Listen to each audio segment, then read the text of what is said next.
Welcome, everyone. Thank you for joining us today. Whether you're currently navigating a separation, divorce, custody matter, or simply looking to improve your co-parenting relationship, we're glad you're here. My name is Amanda Gamble. I'm a family law attorney here at Bursford Booth. I work with families facing some of life's most challenging transitions, and in other instances with families that have been in a two-household situation for quite some time. One thing I've learned is that legal solutions alone don't always create successful co-parenting relationships.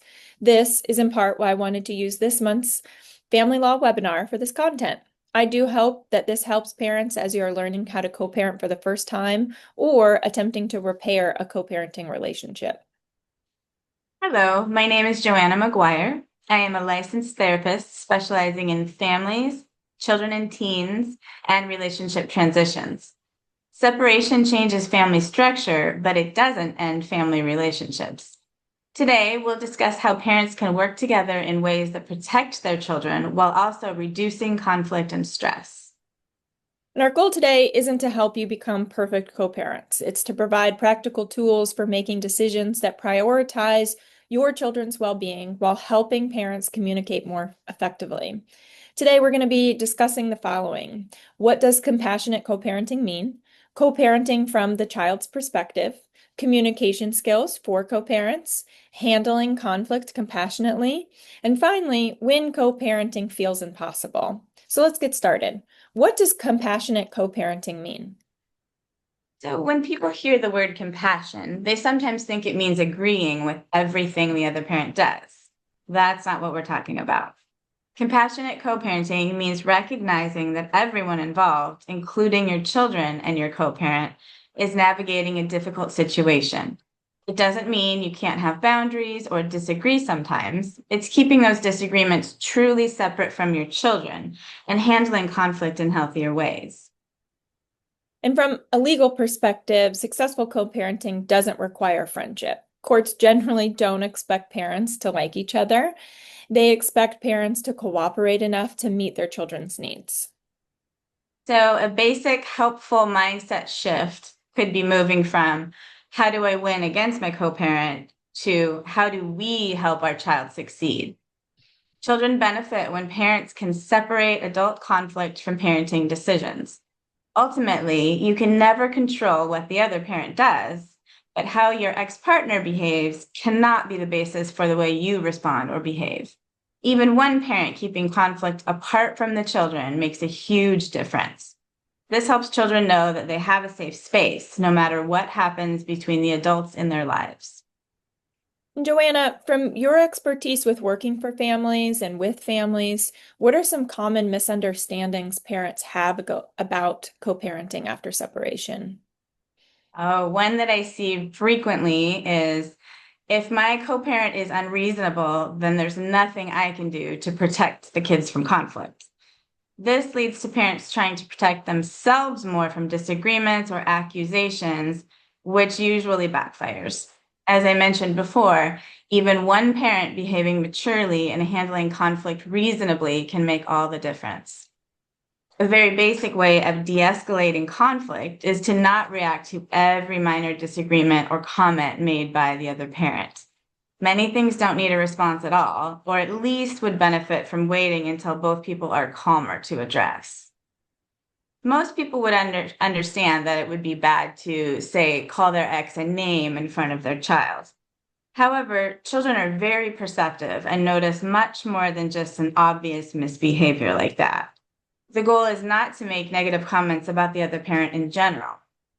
We don't want to make children feel guilty for having fun with or for loving the other parent.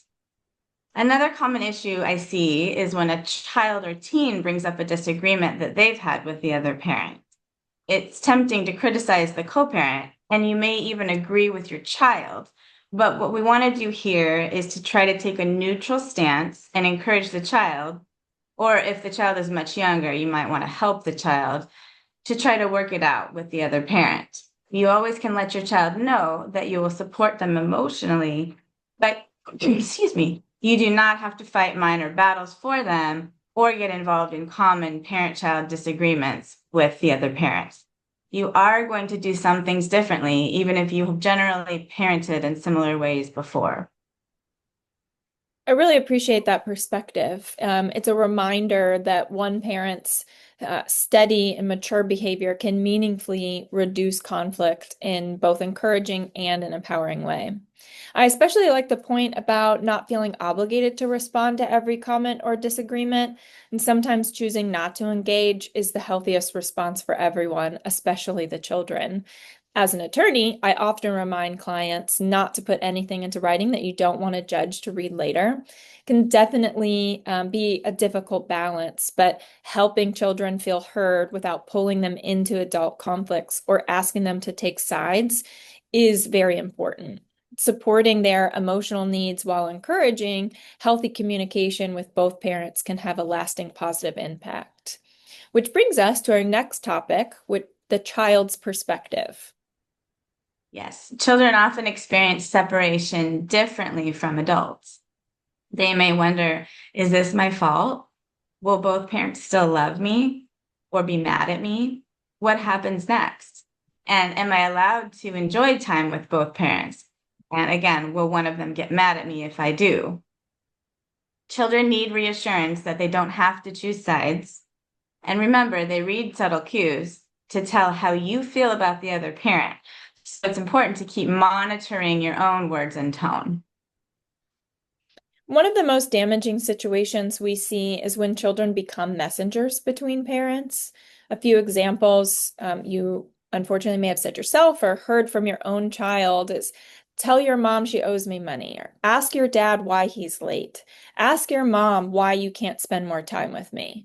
These conversations place your children in the middle of adult issues and can land you in some hot water if your co-parent files a contempt motion over repeated concerns of placing your children in the middle. Right. Children do best when they are not exposed to conflict. They are free to love both parents. They have consistent routines, even if the other parent has somewhat different routines, and they feel emotionally heard and they feel safe. And importantly, in my experience, parents who focus on the child's needs rather than proving a point often experience a smoother legal outcome as well. Which brings us to kind of our practical information for today, which is communication skills for co-parents. Many custody battles and disputes aren't really about just the schedule. They're about communication breakdowns. One useful question that I mentioned previously is before sending a message, ask, would I be comfortable reading this message aloud in court? And I would add, would I be comfortable if my child read this message someday? The goal wouldn't be for your child to read the message, but it's a good way to kind of gauge your own tone and how you're sounding. And just those two questions alone can prevent from sending a message you may later regret. We also have the BIF method: brief, informative, friendly, and firm. Brief. Keep your messages short and focused on a specific issue. The I, informative. Share only the facts and necessary information. Avoid opinions, blame, or unnecessary details. Friendly. Maintain a respectful, courteous tone, even when disagreements exist. And firm. Clearly communicate your decision or request without inviting unnecessary arguments or a prolonged back and forth. Keeping this BIF method in mind, here are some examples of how to reframe your messages. So I've taken a few examples from clients I've worked with and lots of things that I've heard over the years. So my first example would be regarding grades. So one parent says to the other, Max says you berated him for getting a B. Do you really want to make him feel like a failure like your dad did to you? So unfortunately, instead of saying that, we might want to try, Max is feeling bad about the conversation you had about grades. I wasn't there. See, they were assuming neutrality. Do you know why he's so upset? Or you could say, can you and he talk more about it? So another example that comes up a lot is regarding the use of phones or screens. So the negative example would be, instead of, Ruby's teacher said that she seemed tired in class lately. Stop letting her be on her phone as late as she wants. You need to be a parent and enforce some rules. Very blamey. Instead of that, you want to try to say something like, Ruby's teacher has said she's seemed tired in class lately. I know she likes to stay on her phone late at night, so I've been having her turn it in to me to charge by 9 p.m. on school nights. Would you be open to something like that? Yeah, and in both of those examples, I think it's important that Joanna, what you were saying was the cooperation and just the reframing. Parents are getting the point across, but also kind of using that firm, here's the problem, but how can we work together on that? Another example is instead of, you're always late, you clearly don't respect my time, try pick up was 20 minutes later than planned today. If you're running late in the future, please send me a quick text so I can plan accordingly. Thank you. Using the BIF method works in these types of situations because you're stating the facts, you're clearly communicating the expectations, which is please tell me if you're running late, and it avoids exaggerations like always and remains respectful and solution focused, which is please text me so that I'm not just sitting here waiting. Another example, missed homework. Instead of, no wonder Emma forgot her homework. You never keep track of anything. Try, Emma mentioned she forgot her homework at your house. Could you check for it? If you find it, let me know and we'll figure out the easiest way to get it to her. The reframing here works because you're focusing on solving the problem, not jumping to blame the other parent, and most importantly, encourages teamwork. Of course, I think anybody would agree when you're being blamed and you get on the defensive, that's where some of those long, drawn out back and forths that are unnecessary and completely miss the point of getting the homework back. Documentation should be factual, not emotional. And our own emotional regulation is key. If you're upset, consider strongly waiting before responding. Which brings us to, so how can you handle conflict more compassionately? Well, conflict is normal. There will always be some. The goal isn't eliminating all disagreement, it's managing it constructively. One mistake that I frequently see is treating every disagreement as an emergency. Ask yourself, is this a safety issue? Is this a legal issue? Or is this a preference issue? Right. Parents often have different approaches to things like bedtimes, food choices, household routines like chores, and especially screen time. And in most cases, children are remarkably adaptable. They can adjust to different expectations in each home as long as those expectations are safe and reasonable. Sometimes parents feel pressure to make both homes identical, but that's usually unrealistic. Children don't need identical homes, they just need two homes where they feel loved, supported, and emotionally safe. That's a great point, Joanna. I often encourage my clients to ask themselves, is this the hill worth dying on? Every disagreement comes with a cost. If you choose to fight every battle, you can end up creating more stress for yourself and your child, uh, more than the issue itself would have caused. Instead, ask, will this matter a week from now, a month from now, a year from now? If the answer is no, it may be healthier to let it go and save some of that emotional energy for decisions that truly impact your child's health, safety, education, or emotional well-being. And of course, if attorney is involved, it might also help your pocketbook. Choosing not to engage isn't giving in, it's making a thoughtful decision about where your energy will have the greatest impact. Right. And language really matters. Even when you disagree, you can communicate in a way that invites collaboration instead of conflict. A useful phrase would be something like, I see this differently, but I'm willing to discuss options that would work for Ben. Or my preference would be, whatever that preference is there a compromise we could make? Or thank you for sharing your thoughts. I'll take them into consideration. These kinds of statements communicate respect without requiring agreement. They keep the conversation focused on solving the problem rather than proving who is more right. And that's just really the heart of a healthy co-parenting relationship. Compassion doesn't mean avoiding difficult conversations or sacrificing your boundaries. Even as a litigator, I still want my clients approaching disagreements with respect, curiosity, and a shared commitment to their child's well-being. When parents shift from asking, how do I win this argument, to what's the best outcome for my child, the conversation changes. And so does the co-parenting relationship. Even when agreement isn't possible, respectful communication helps create a greater stability and security for your children. So what can we do when co-parenting feels impossible? Sometimes relationships involve high conflict, poor communication, or significant distrust.